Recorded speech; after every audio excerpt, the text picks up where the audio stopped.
I want to now turn to legal analyst and former chair of the D.C. Democratic Party, Scott Bolden. Scott, thank you for being here. First of all, your reaction to the court's decision on affirmative action. Well, this decision, in my opinion, doesn't make sense unless you've got a colorblind society. I've heard Donald Trump's comments and Mike Pence's comments about racism.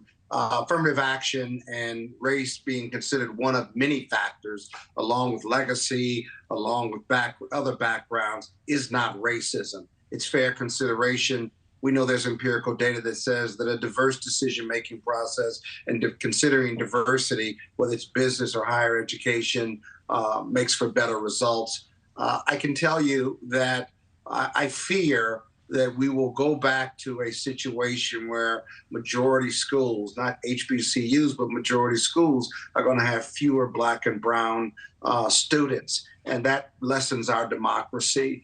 My hope is that that line at the end of the opinion, or near the end of the opinion, that says it could be considered in an essay, but it can't be checked the box.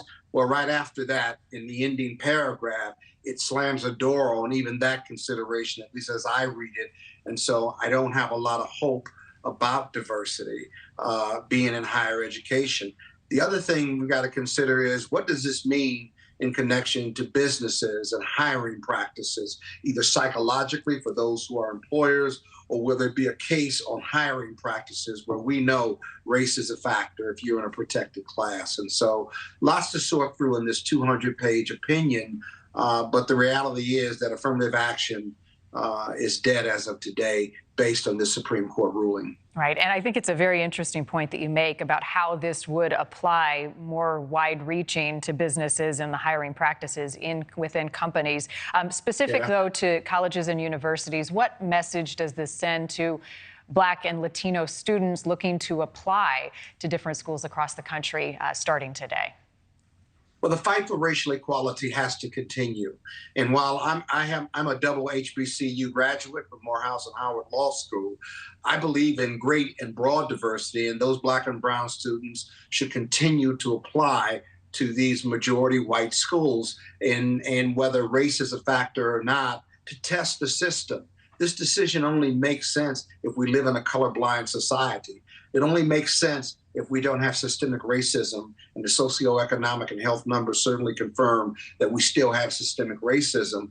Then the Supreme Court simply does not care about the reality of our social fabric in this country, and that's fine. I mean, they're not supposed to take that into consideration.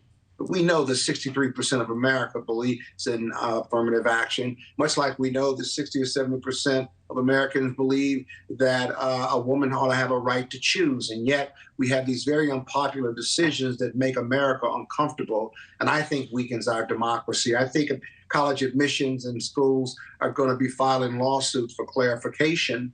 And we're going to see more of these cases and see affirmative action tested, and the bounds as well as the limits, the ceilings as well as the floor for college admissions, and look for those to begin very soon at the federal district court level as they make their way up to the Supreme Court. We are being told that the president will be making some remarks here in the next hour on the Supreme Court's decision on affirmative action. What would you like to hear from the president on this important issue?